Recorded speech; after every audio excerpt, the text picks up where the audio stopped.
On this episode, I talk Italian ices, self-promotion up front in a video, and the Jets. If I don't buy them, who do I buy? You keep asking questions, I'll keep trying to answer them. Hey everybody, this is GaryVee, Nerd Chuck, and you're watching the Ask GaryVee Show, episode number 23. Little fun fact about the number 23 is a lot of people like that number. It's because there was a basketball player that used to play. His name was Michael Jordan, and everybody liked him so much and thought he was so great. But not this guy. I hate Michael Jordan. Brian asks, should I post articles on my blog and mention on social, or post natively on sites like LinkedIn, Medium, and Facebook? Or both?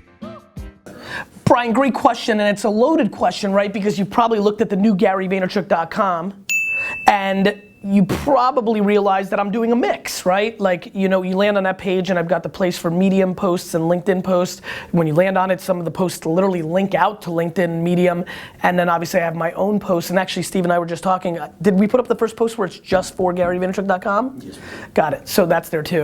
And so, what I think is interesting about this question is most people in the internet marketing world want to keep telling you to do it on your own site, monetize your own traffic, it's yours, Facebook reach can't be taken away, all this own it, own it, own it. The problem with own it, own it, own it is when you're doing it on your own site, you're at the mercy of how much traffic you're able to establish on your own site. And so for the 99.999% of you that are watching this that don't have 4 million unique people coming to your site every day, every month, the reality is places like Medium, for example, I had a Medium go extremely viral, viral as in it did really well on Medium, and right now it's sitting as number 6 or 7 on Medium's top stories, where I've noticed that 950 people have clicked over and read the article because of that place, and that's 950 people that I'm gonna guess 787 of them have never even heard of me before. And so too many people are worried about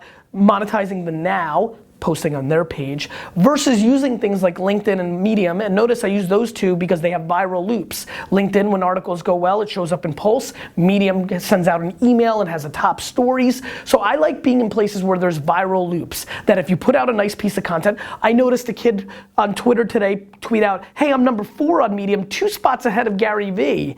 And then I looked at his profile and he has 1,400 Twitter followers. And that got me excited. I'm like, see, great content can raise to the top and bring awareness. And so I think a heavy mix of both.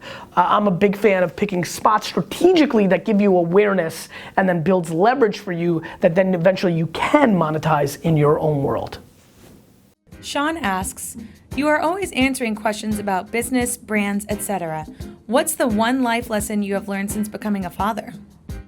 Sean, this is a fun question for me. I appreciate it. You know, I love this show because I'm really shooting straight, and in me shooting straight, you're gonna all really realize how much of a contradiction I really am. You're gonna figure out how much of an ego I actually have. You're gonna figure out how much humility I actually have. This is gonna go on the ego side.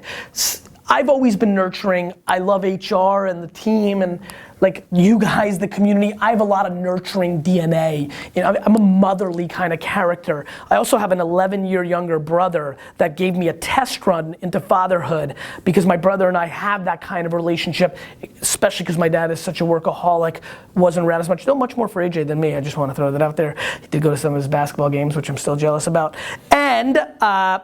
And in general, my dad's kind of an old school, less nurturing, let's put it that way, kind of guy. And so, you know, when I'm 19, AJ is 8. What that did for me in a lot of ways was, you know, it's not the same, you know, brother, even though as much as I love AJ, it's a different feeling from children. I think, you know, I think the thing that it's taught me is I want to say unconditional love, but the truth is I probably love my parents and siblings more than the average person from what I've been able to gather. And so, it's taught me things I knew, which is the fear that I have for Misha yesterday talking to me about, you know, somebody called her a chatterbox and it hurt her feelings. Made me laugh because she's like her dad and I'm like, I remember going, my music teacher in first grade called me machine mouth or something like pretty tough. Anyway, Motormouth, thank you. And so she's going through that stuff, and it was crazy to me to sit there and feel how much pain I felt, and we're not even in bullying zone or zits zone or awkward teen year zone. So it's teaching me that as much as I love my parents and my siblings and all these other things, the love I have for those two is deep, and it's hardcore. Hey Gary, Tony Brown here from TonyLBrown.com, creator of the 3V strategy for business development and growth. I'm just scrolling through my Instagram timeline, and I've just seen a post from Instagram telling me they're going to start advertising on the timeline in the UK.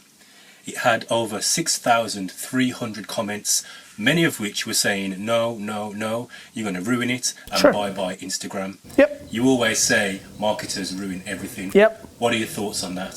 Couple things. Great show, I love it. Keep it up. Sorry. And I'll speak to you again soon. Speak to you soon. A couple things. Look, first of all, there's a lot of different audiences. For example, 99% of people that run a Q&A show would not allow a question to be aired where the person spent the first 9% of the question promoting himself. But I love the hustle, right? So there's that. Two, do you know how many Americans, I know you're from the UK, you know how many Americans said they would leave America and move to Canada when George Bush got reelected? And then vice versa, when Obama got elected and reelected, how many of my friends and elitists and rich peeps and poor peeps said they're gonna move to Canada if XYZ? The amount of things we say versus the amount of things we do is a very big difference. And that's why Instagram isn't worried about that, because Tony, you wanna have a real fun little test? Go back into that post and then go click all the people that said bye-bye Instagram and see how many pictures they've posted since they've commented. My guess, a lot more. So the question and answer to your question is, so the answer to your question, don't edit. I'm so scared of D-Rock's editing because we edit a little more on this show than we did with Wine Library, and I'm a little scared because I know we're trying to be efficient and D-Rock's skilled. Don't take that personal, D-Rock, but don't edit that crap. Never edit any of my mistakes or any of my blub-ups. Let's start with that. If you're editing just for time reasons, I can respect that.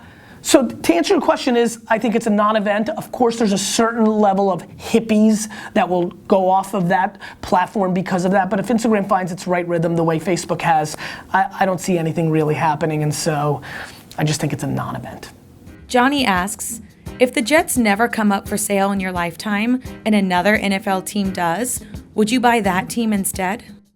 Johnny, one of the things I worried about with this show was answering questions I don't like to answer, and this is one of them. At this point, I've ebbed and flowed with this. At this point, my belief is that I would really focus on the Knicks. And then after that, a random basketball team. So it goes Jets, Knicks, random basketball team. That's your answer. Matt asks, how would you promote a Kickstarter campaign beyond providing content to raise awareness and reach funding goals? Matt, you know, whether, I'm bumbling on this. No, I'm D-Rock, I just told you that I'm not editing on any of my mistakes. Jesus with this guy. All you editors are saying, want to take out the natural, authentic. You guys like when I struggle with my words, because it happens so rarely. I treat Kickstarter no different than anything else. Just because you have an ICE thing that you want to do and you decided to do it on Kickstarter because that's a platform that has virality, back to the question about Medium and LinkedIn, that's fine. The answer is the same. Facebook dark posts targeting people that give a crap about ice cream and ices, putting out content in blog form, guest contributing. I would literally email every single person that has a blog of any size or magnitude that plays in your space. I didn't look deeply, but if you're in organic ices or just ices or desserts or ice cream culture, I would map out the 700 people that are in that space that have blogs or media outlets and reach out to them and say, I'd like to guest contribute. Talk about Italian ices or ice cream or dessert culture in America or the world generally, not spamming like I want to tell you about my product. It's all about being content and not being about infomercials. Too many of the people watching this show and the rest of the world, when they think about content, they hear Billy Mays and infomercial. When I think about content, I hear New York Times and Scandal. Get it? It's about making that decision. And so getting distribution, putting out good content. And that means guest contributing, Facebook dark posts if you've got money to drive towards it, reaching out to influencers and chefs that are in the dessert space to see if you can JV, what I would call business development. Hey, Mario Batali, here's what I can do for you. Give you 8% of my company if you can get me the spark that starts out my awareness. Hey, Carla Hall, I think you're amazing and your Southern cuisine. I'll give you 5 years worth of my product for free if you give me a little love. How can you give me love? A tweet's not enough. So it's biz dev, it's content creation that's not infomercial but actual content, and then it's proper internet marketing, which right now to me is creme de la creme, is Facebook dark posts. You've been watching the Ask Gary Vee show. My question of the day for you is very simple. What are you dressing up as for Halloween? You keep asking questions, I will continue to answer them. His name was Michael Jordan, and everybody liked him so much and thought he was so great, but not this guy. I hate Michael Jordan. Huge Knicks fan, and there's no reason to like Michael Jordan. Why in the world would I like that dude? Fuck him. Oh crap, wait, subscribe! I need subscriptions because I can't push this many right hooks in social.